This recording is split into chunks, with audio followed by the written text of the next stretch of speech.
Back, and I cannot guarantee better than ever. It is the Locked On Big 12 Roundtable. My name is Josh Neighbors. I'm the host of Locked On Big 12. To my right, it is Linda Godfrey. She is the host of Locked On Pokes. To her right, it is John Williams. He is the host of Locked On Sooners. Below him, it is Steven Simcox. He is the host of Locked On Horned Frogs. And then to his left, that's Jake Hatch. He is the host of Locked On Cougars. Wow, I'm much more winded than I thought after doing the intro. We're going to talk about Will Smith tonight, and we're going to talk about spring football. More importantly, this is kind of our spring football kickoff. Everybody here, their team is out of the NCAA tournament. I cover the Big 12, so I have 10 teams. One of them is still in Kansas, as I wear my Missouri sweatshirt, ironically. So we'll touch on the Final Four a little bit, talk some spring football, and also touch on Will Smith and Chris Rock, because who's not talking about it? All that's coming up on tonight's show. You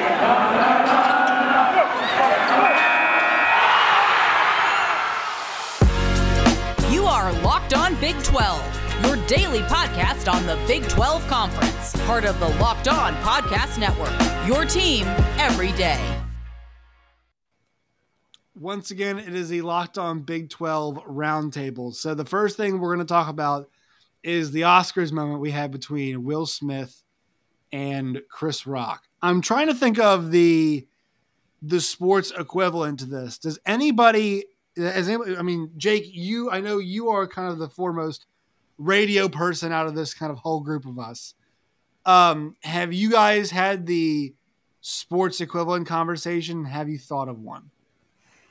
We had a discussion on my radio show here in Salt Lake City about the incident itself. The funny thing is, our initial debate was, is it real or is it fake? That's kind of where things centered, but we did kind of evolve it into trying to find comparisons for what happened.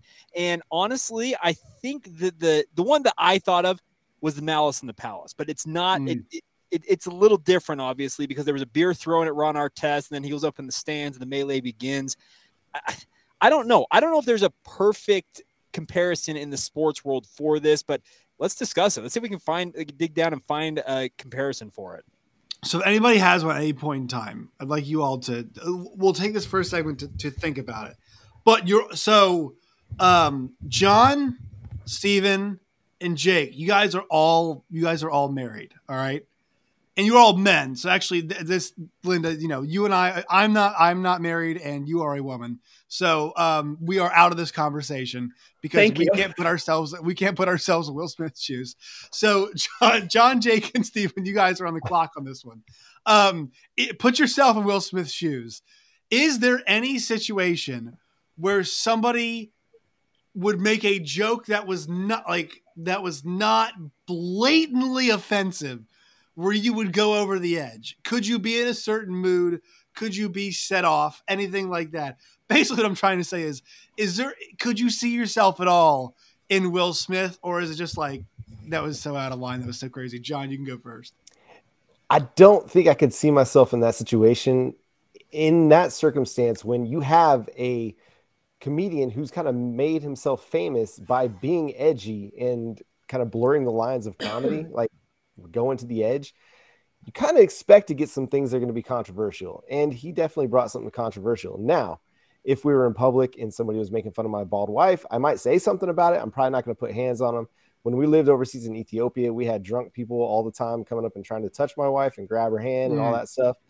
That was about the only times I put my hands on somebody, but it was just like, hey, I'd put my hand on their chest and kind of back them away, and just to say, listen, that's not okay. You can't touch my wife. It never escalated beyond that, but that's about as far as it went, and really as far as I wanted it to go. I did not want to get into fisticuffs with somebody in a foreign country and find myself locked in an Ethiopian prison.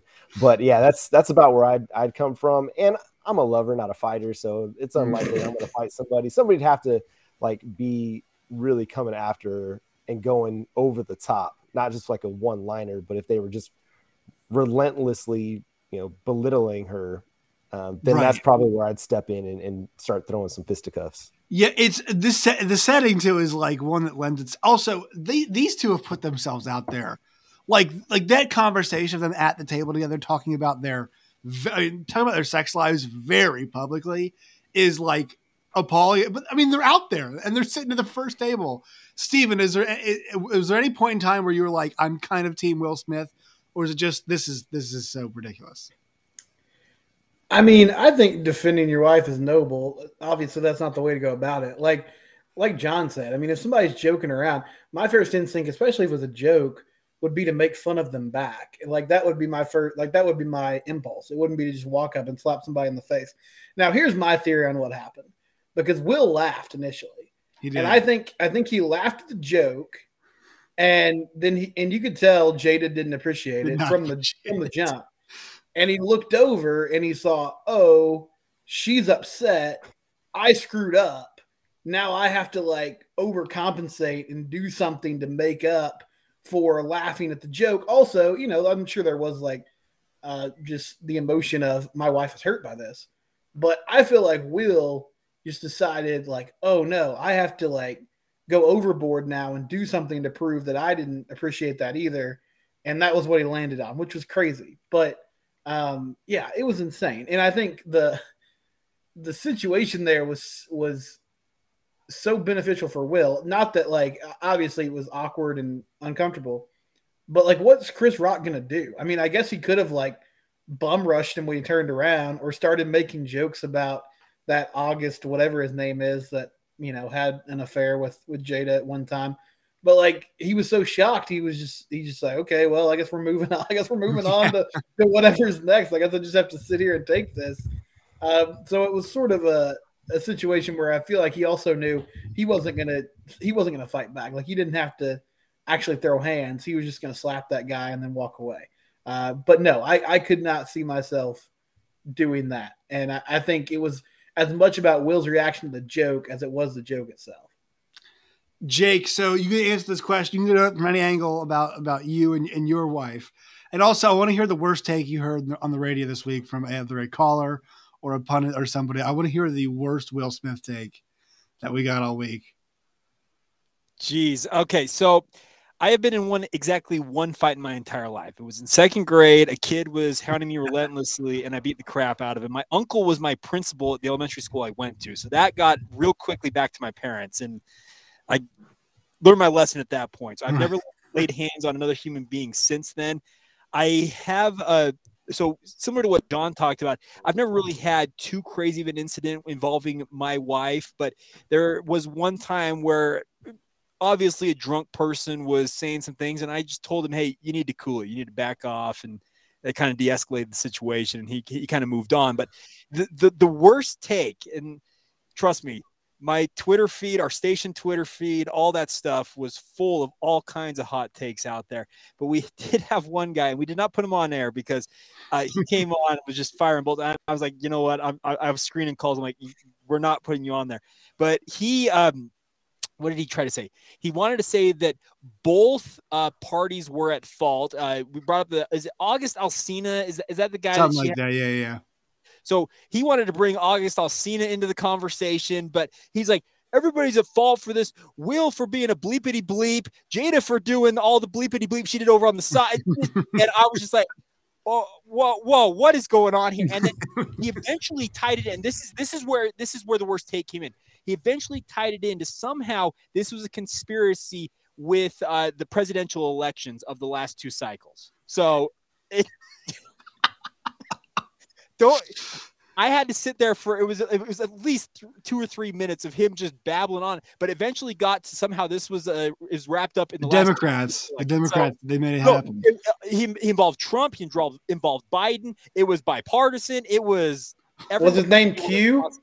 What? Yeah, was his name Q? It had to have been. It had to have been. We had mentioned, John had brought it up in our group chat, like about like our childhood, you know, one of our childhood heroes. Linda, are you a big Will Smith fan? Are you, or no? I mean, really? My brother was probably more like the Will Smith, like he kind of catered to the things that my brother enjoyed. So I watched a lot of it because he's older and bigger and meaner. And so I've seen plenty of Will Smith. Just as a whole, I'm pretty anti confrontation. Like I don't even like the video. It was funny when it was just like words and people were like, what's happening? And I I think Charlotte Wilder said it best when she said the Oscars are sports now, and they were. It was fantastic. Twitter was a blast, but as soon as like the video started rolling, I was like, okay, I have to get off now because I don't want to watch that.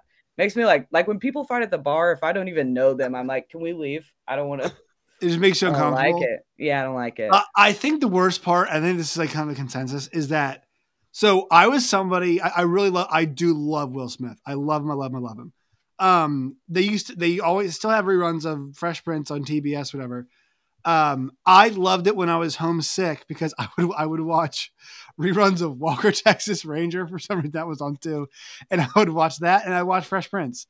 And I always loved like the hour and a half to 2 hours of Fresh Prince replays. They would show it from like 8 to 10. And then you get into more of his stuff down the line. And look, do I think his portrayal of Richard Williams was excellent and one of the best performances I've ever seen? No. Do I really have a comment on all this stuff, about this place, whatever? No. But this was the biggest night of his professional career and made a complete ass of himself and has people asking like, hey, should the Academy take the award away? Ultimately, I don't think they will, but like, damn, dude. And then to go up there and I'm not sure if y'all saw Venus and Serena's faces while he was talking. They were like appalled. They were not pleased with what he was saying. So I'm like, dude, Will, I like you, dude, but like, you're just, I mean, if you like, he made a mess of that in many ways possible. Also, I mean, did Will ever attend the Golden Globes when Ricky Gervais was hosting? And did he ever just not get a joke directed at him? Because like the number of, heinous things that guy said far outnumbers what Chris Rock said. And I think Steven's actually right. You can see him laughing. Jada was not amused. And so he's like, I have to make up for this. Because to be honest, it seems like Will's had to make up for a lot of shit in that relationship for a while now from the comments that Jada Pinkett Smith made. So it's just this, I think there's a lot of layers. I was joking on Twitter that night. I was like, it's a work. All the wrestling people know that means it's fake. It was not fake. It was real, 100% real. But it was Matt Hardy in an Edge. Like, yes, it was something that started off as not real. Yes, no, then it became very, very, very real. That's a wrestling nerd moment. Oh yeah, Locked On WWE, bro. WWF, actually. We need to make that actually happen. There's no doubt about that with WrestleMania going on. Yeah.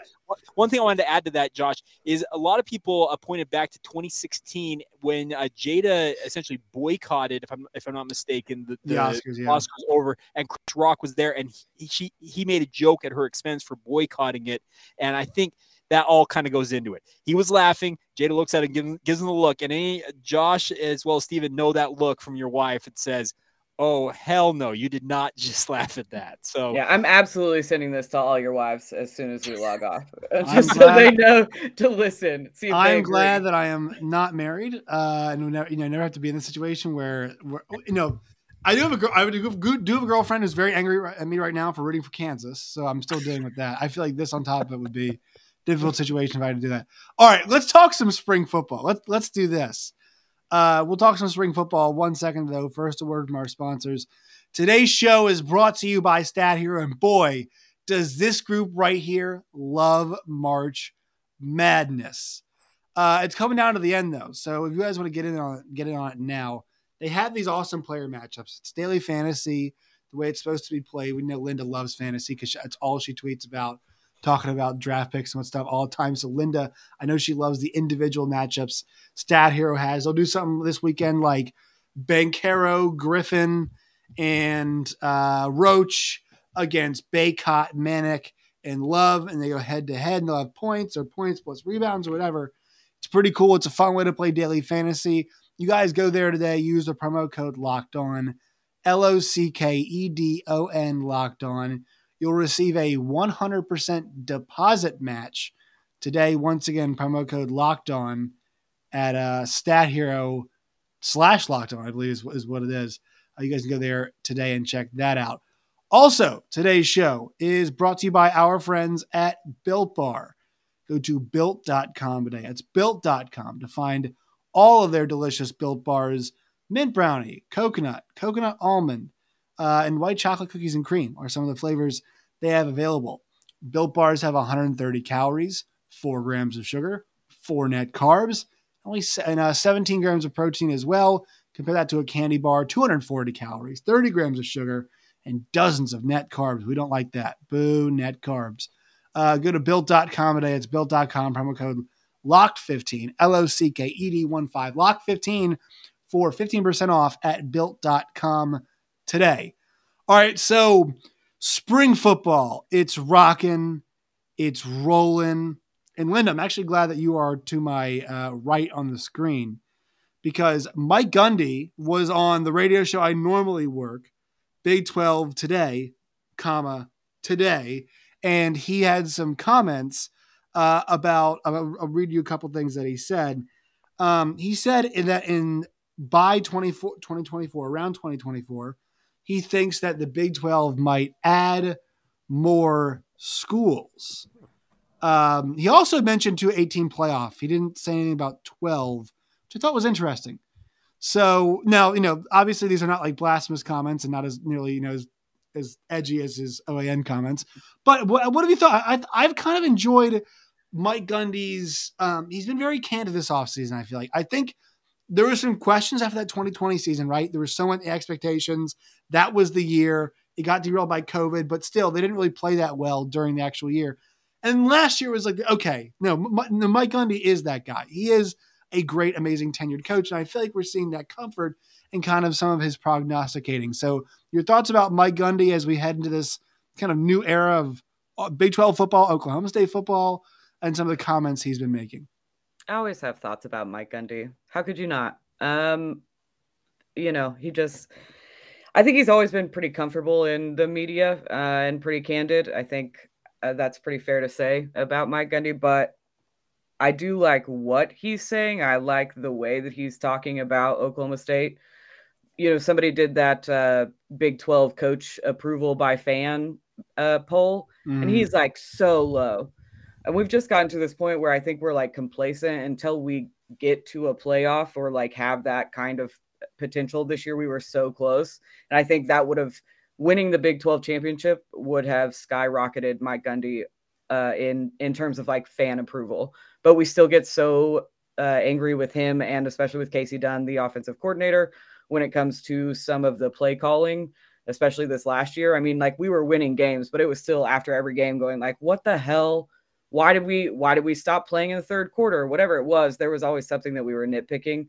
So it is nice that he's being candid, but I think he's kind of always been that way.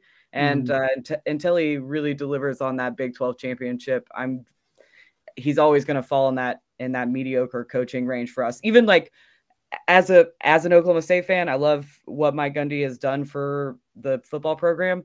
It's hard to be mad about winning seasons over and over and over again, but the losses to Bob Stoops regularly and the inability to grasp a Big 12 championship have really hindered his view from the media and from Oklahoma State fans. Man, it's one of those things that Desmond Jackson reaches the ball out. Maybe we're not having this conversation, right? I mean, as bad as the play calling was, there is a certain amount of we have to get this rock in the end zone, right? That is the bottom line. But if Desmond Jackson reaches his arms out, we're, maybe that answer is they won the Big 12 championship. But to be fair, too, they did go and beat Notre Dame in a bowl game that, I think Notre Dame was pretty motivated to play in, right? With obviously first game, new head coach. So yeah, I understand why, but also they have the longest tenured coach in the Big 12, and he's elevated that program. That program was nowhere near where it is now, and it's a top 25 program, period. There is no question. Oklahoma State football is a top 25 program every single year, and the fact that we couldn't say that before, I think is just important. So, do you have anything else? No, I totally agree. But and I agree about Notre Dame and the way that we came out in the second half and getting that stopping them completely on offense and figuring out a way to win that game was fantastic. But it is not the game that Oklahoma State fans remember from last season. They remember the Big 12 championship game. Period. So that's very fair. Unfortunately, that's still what is remained prevalent. But I agree. I wholeheartedly agree. He has completely raised and transformed that program. Shift over to John. John, Oklahoma, in my opinion, has to be the presumptive favorite next year in the Big 12. To me, Oklahoma is the Big 12's best chance to get a playoff team. I don't like saying that because obviously there's so many shifting factors with Oklahoma right now, with so much changing for them. But unless Texas can flip the coaching, and kind of get that thing completely it's just a new roster for them, new coaching, it's a lot of talent. But OU's got the pedigree, so I'll lean that way. How are things going in spring? Have OU fans calmed themselves and put all of their focus into the new season? Yeah, I think anytime you're seeing Oklahoma fans and the former head coach intertwined, it's when somebody in the national media is bringing them up. Most people are focused on what's happening now. We're focused on spring football in the future. I think there's a lot of optimism about what's going to happen in 2022. I think there's still a little bit of realistic view that we are turning over 12 starters on both sides of the football. Yes, we got a quarterback in that has a lot of experience, but still there's a lot of turnover happening in Norman. I think there's still some excitement about what's coming up behind those guys from the 2-deep depth chart, but still some questions to be answered as far as I'm concerned. But yeah, I think you look at Oklahoma and what they've got to work with, they're going to be in contention for the Big 12 title. But like we saw in 2021, they were the presumptive favorite far and away, and it didn't work out for them. And I kind of disagree a little bit with your point that they're probably the only team that could get into the college football playoff. I think Oklahoma State was right there on the verge. If they win the Big 12 championship, potentially they get in. If Baylor doesn't have a slip up against TCU and they win the Big 12 championship, potentially they get in. I think the view of the Big 12, especially in that top 5 teams, is changing a little bit.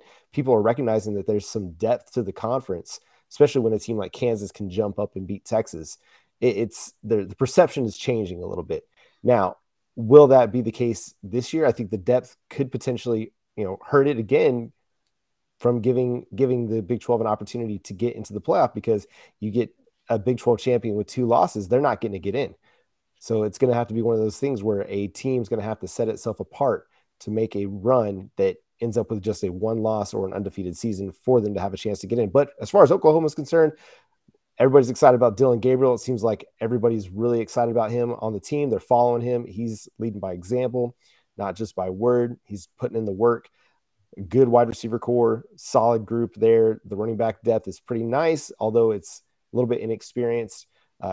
Turning over some offensive linemen, but we got 3 starters coming back and a lot of really up and coming defensive ends to replace Isaiah Thomas and Nick Bonito with a lot of promise, guys like Marcus Stripling and Reggie Grimes. So there's a lot of promise, a lot of confidence, and some optimism about Oklahoma heading into 2022. Yeah, well, I think for me, heading into 2022, Oklahoma State is replacing so much on defense. That's the big concern, right, for them, is how much replaced on defense. Baylor's got their 2 best defensive players in Terrell Bernard and Jalen Petrie to deal with. And also, we're not even sure who can play quarterback for them this year, which is a huge question mark. Which kind of brings me to TCU, who's in this fray. Steven, this is the team that I think we're discussing how many new players could come in after spring practice. TCU might bring in like an entire roster because we saw them. They didn't sign a whole lot of guys. How many guys were in their recruiting class? Like, it was a pretty small class. Yeah, it was like 10 high school guys that came in. And so they've got a lot of, I believe they got a lot of room left, right? I mean, they can definitely make some moves here with their roster as it moves forward. So how do you feel about Sonny Dykes? I'll be honest. I don't know why. I feel like the more I've thought about the hire, I've kind of cooled on it a little bit. I'm not saying it won't go well, but I'm not as enthusiastic as I was when I earlier thought about it. How do you feel? Oh, Josh, I mean, we're still in the honeymoon phase, man. Like, it's all good. It's all great. Sonny's out there, new culture. Guys are bigger and stronger. Got a new strength coach. Everybody's put on good weight in the offseason. Sonny has open practices. He's been real vulnerable with us. He gets out there in a press conference and he just talks and he doesn't lecture us about other teams doing things to disrespect the game. He just talks about how much bloggers.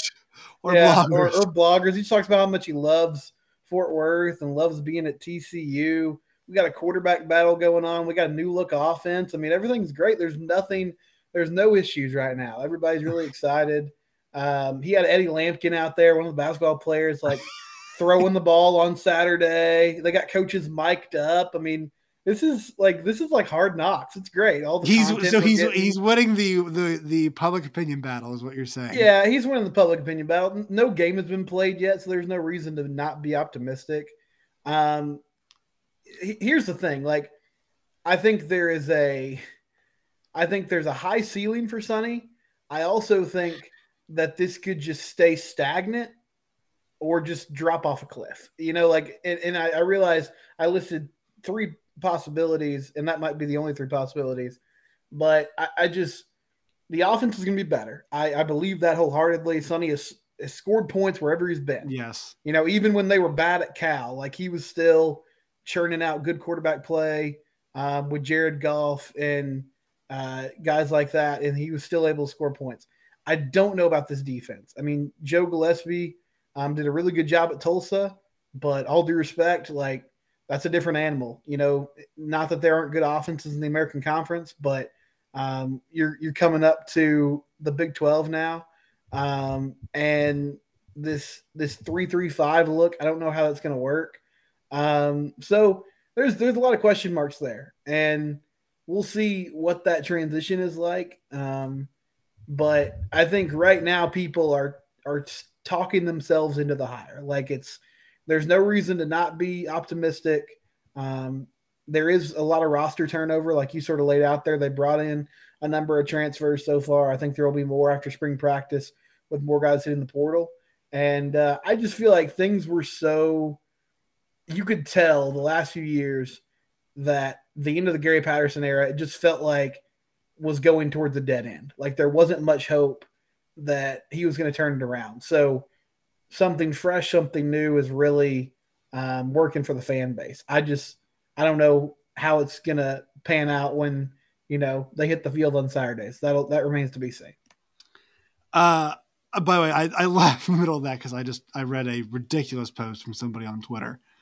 This is why I always check Twitter to make sure nothing newsworthy breaks. And so we look like complete clowns when we're talking like, hey, Will Smith. And it's like, by the way, you know, Dave Aranda has taken the UCLA football job. You know, he never wanted that to happen. I think when I think about him, you know, Sonny Dykes, I think about Joey McGuire too, right? The 2 new coaches in Texas. Both of them are definitely winning the public opinion battle, right? I mean, Joey McGuire is like, I think there's a certain sentiment out there that it's like, we've got no clue if this guy can coach at all.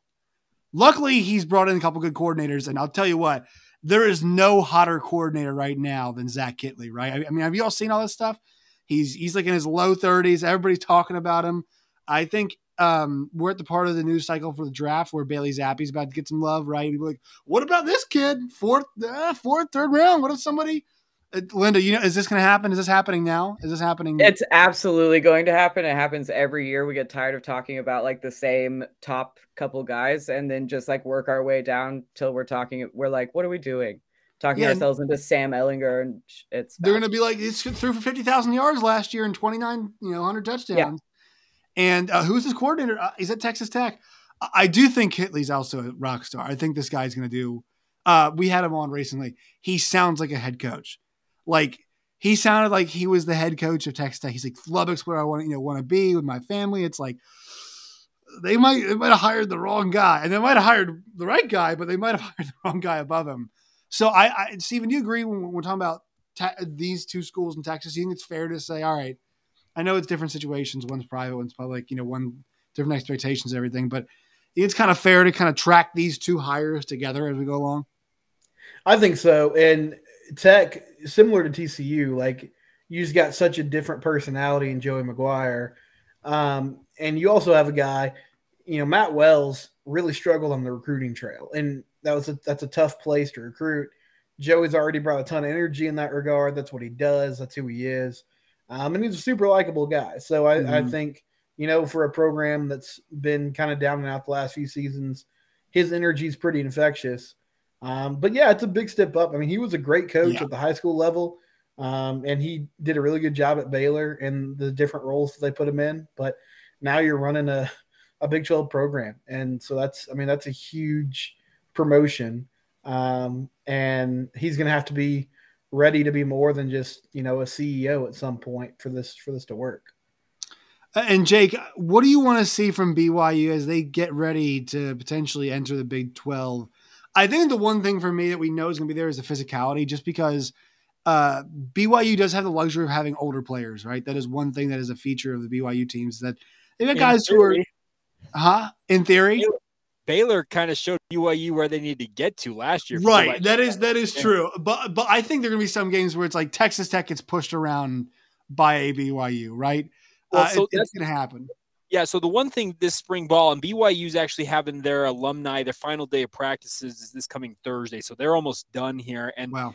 The biggest thing I have noticed, and I've been out to 7 of their practices so far, it'll be 8 on Thursday, and the biggest thing I've noticed is they have made a renewed emphasis on hitting the weight room. I'm seeing some guys that last year were playing undersized at different positions that look now legit like, okay, that guy fits it, let's say a linebacker spot or a defensive line spot. I think it's something that Baylor game in particular last year, BYU got absolutely trounced on both sides of the ball, particularly in the trenches. And I think it taught them everything that they were going up against as they get ready for the Big 12. Yeah, there will be games where they'll be able to go man for man, but I think Kalani Sitake and his staff realize we still got work to do. So the nice part is BYU's got about 2 years of a runway to get themselves ready for the Big 12, which is going to be an advantage for them just in terms of understanding, okay, here's what we need to work on, how we are going to go about recruiting, building towards this. But I do not think you'll get all of the answers if you're BYU until they actually do enter the conference in 2023. Yeah, I think it's important to look at all those teams, how they perform this year, right? Houston, UCF needs a bounce back pretty badly. Yeah. I don't think UCF, if UCF has another year like they did last year, you kind of have to have some questions about them coming into the Big 12. Because and the thing is, this is you bring it up, like this is a physical league, right? We're no longer talking about a league where I don't know if we can score 45 points at Oklahoma State. It's like, man, is Oklahoma State going to beat our ass at the line of scrimmage this year? Like, is that what's going to happen, right? Is Baylor going to run the ball down our throats? Is that what's going to happen here? Is Zach Evans? I know he's gone now, but like it's the strength. That was the strength of TCU's team. Like that is the conference has become now. And look, I love it. I think it's good for the conference to have its kind of identity. But yeah, I think the schools I'm really curious about is like what is, will BYU kind of remain the same, kind of do the stuff that they've always done? I think Zach Wilson's a little bit of an outlier. Yes, I think it's all fair to say that, some of the stuff they could do with Zach Wilson was an outlier. Keep an eye on Jaron Hall. He looks, yes. He looks really, really polished. The biggest thing for him, though, in all of his time playing at BYU, he has never made it through an entire season healthy. That is right. The one thing going against him. But in spring ball, he has looked absolutely lights out. I'm under no illusions that BYU walks in is going to be playing for a Big 12 championship right away. But I do think that they understand the work they have to do to get ready as they go into this conference. But it's the same thing for UCF. Cincinnati's probably the most ready, in my opinion, in terms of just stepping right in and be able to go right play away. Style too. Play style 100% fits in, yeah. Exactly. But then you're looking at these teams coming in. Houston is, I think, is going to have to upgrade a little bit too. But I think all of them understand what is in front of them, what they need to accomplish in the lead up to that. And it'll be interesting. BYU, yes, there will be guys who will go on Mormon missions, LDS missions out here, and they're going to be 21-year-old freshmen that are playing football. And trust me, it's going to be a talking point forever, for however long BYU. That's good. I want to see that. It's an advantage. And they lean to it. They lean into it. Yeah, absolutely. They're going to lean into it, and it will give them some advantages. But at the same time, they understand that, hey, we need to really upgrade our overall talent base. That means the 2s and the 3s behind those 1s, they need to have an upgrade in terms of the overall talent on this roster.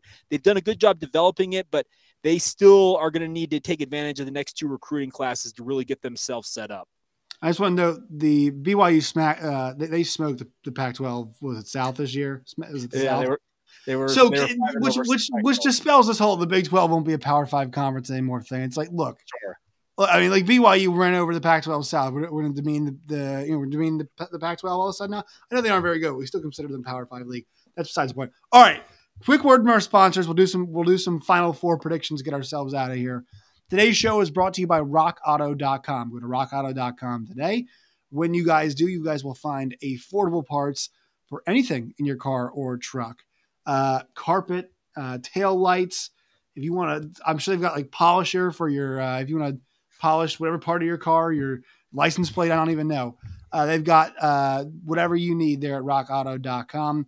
You go there today, you guys will find parts that are 30, 50, even 100% less than what you'll pay at a auto parts dealership or online at some places or your local store. So go to rockauto.com. It's the cheapest place to go. When you go there, write Locked On and their How'd You Hear About Us box. That way they know we sent you.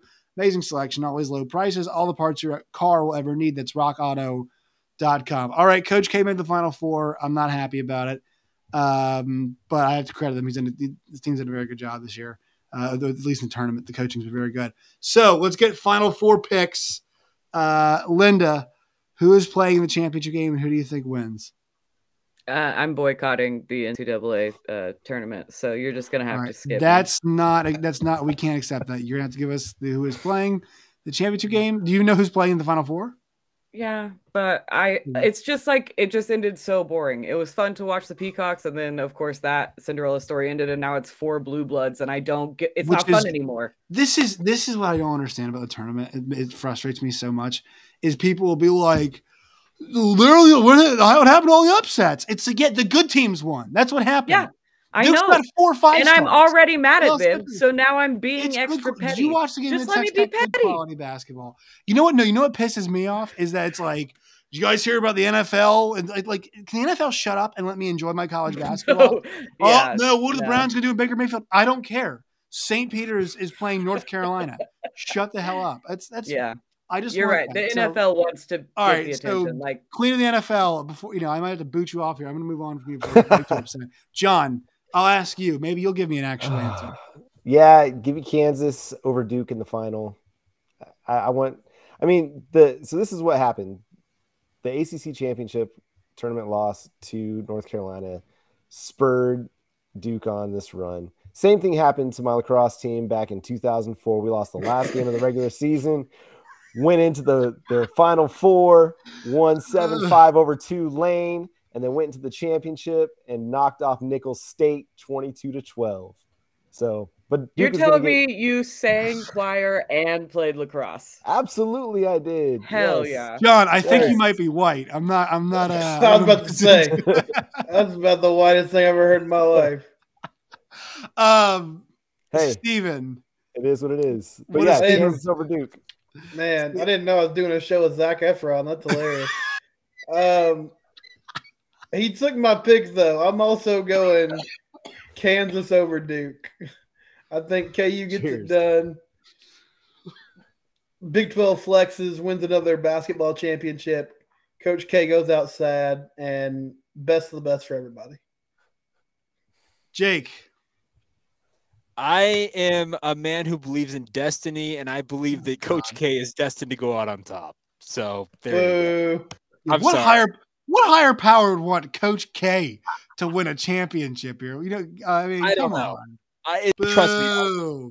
I don't want to do that. I feel like they got matched up with North Carolina in the Final Four, the first time they've ever faced off in the NCAA tournament. That seems serendipitous in a way, and I just feel like the way this is trending, Coach K goes out on top. I've got Kansas over Carolina in the championship game. I think Carolina is playing. They're a house of fire right now. They just seem to be pulling all the right switches. It was Baylor comeback, or the UCLA, them rallying past UCLA and just hammering St. Peter's. Never a prayer in that game. And KU, here's the crazy part. This is not a great KU team compared to other great teams they have. If they win, talking Jesse Newell today, Kansas City Star, they're going to be favored in all 6 tournament games they play. If they play, no matter who they play in the title game, they're going to be favored over Duke, I think. So that's pretty crazy to think. I'm picking Kansas to win the title. I'll probably be single after this weekend, especially if they win. So I'm taking my my relationship to my own hands here. But yeah, I've got that happening. All right, fun show, everybody. Now it's time to do plugs. Linda, I'm tempted not to let you plug anything because you're going to plug some dumb football stuff in the middle of March Madness still. All right. So go ahead. I'll still let you plug stuff. Go ahead. Okay, I thought I was really going to get skipped over. Locked On Pokes is pretty much fully turned to football, some baseball, softball sprinkled in. And then all of my fantasy football work can be found on Matthew Berry's Fantasy Life newsletter, which is a free newsletter to sign up to. Off-season comes out Mondays and Thursdays. Great football. Yay. John. Be nice. Yeah, hey, you can follow me on Twitter at John9Williams, on Facebook, Locked On Sooners, and on Twitter, Locked On Sooners over there, and on YouTube, subscribe to the channel. And if you love college basketball, college lacrosse is going on as well. Duke is going to get that revenge over North Carolina in ACC play, and they're one of the perennial powers over on that side. Syracuse, Duke, North Carolina, but watch out for Denver as well. They're a hot team out west that actually won the national championship in Division I lacrosse a couple years ago. But we're also talking about softball. The Oklahoma softball team is 30-0 with something like 25 run rule wins. Grace Lyons hit 3 home runs tonight for Oklahoma's another run rule win over Wichita State. The Tiare Jennings home run too was amazing with the comeback. Yeah, that was incredible over Baylor on Sunday. That was great. Linda, I'm fine with the football stuff. Just wait till after Monday's championship game. Then we're good. That's all I'm saying. I'm just gonna spam you with like all of the NFL news this week. So now. Linda But asked now us I'm tonight just how gonna be like, what's how your we opinion on this, pronounce Josh? ask us how we pronounce Gabe Burkich's name tonight. It's like, look, can we wait for the kicker talk? Like 1 week. No. 1 week on the kicker talk. We all know Linda loves. We got loves 4 Big 12 schools replacing a kicker, man. This is big news. That is actually pretty big news. Steven. Man, college lax talk and kicker talk. It's like I turned on ESPNU at 9 a.m. on Thursday. I'm at Linda, Simcox. we need to know 9 a.m. Thursdays, ESPNU. I'm at Simcox Steven on Twitter. The show is Locked On Horned Frogs. And I know Josh is exhausted, but if anybody else wants to keep talking with me, I ate some Cheeto Puffs earlier tonight, and I just found out via text message that apparently my pregnant wife was saving those for herself. So I'm not even sure if Chris Rock would get me out of this situation. I'm in deep, fellas. So and Linda. So Steven's gonna grab the keys and jump in the car. He's going to the store after this show's over. That's what's gonna happen. It's bad. I've messed up pretty bad here. Jake. Steven, as a guy whose wife subsisted on her last pregnancy on hot Cheetos, and that my son, who was part of that pregnancy, now loves those, I know exactly where you've been, and I wish you the best. So thanks, man. I might look up flights to Utah, see if you have a spare bedroom. To Salt Lake City. We got you. We got you covered. All right. You guys can follow me, Jacob C. Hatch, on Twitter, Locked On Cougars on Facebook, Instagram, or Twitter, just under Locked On Cougars. And yeah, we're just having a lot of fun. Follow the show wherever you get your podcasts. You guys can follow me at @JoshNeighbors_ at LO Big 12. We're going to have Shahan Jayaraja on tomorrow from CBS Sports. So he's going to come on and talk about the recent article he wrote. Yeah, he's awesome. He's great. So check that out. YouTube and wherever you guys get your podcasts, where to find it. All right, team. It was fun. We'll be back at it next week.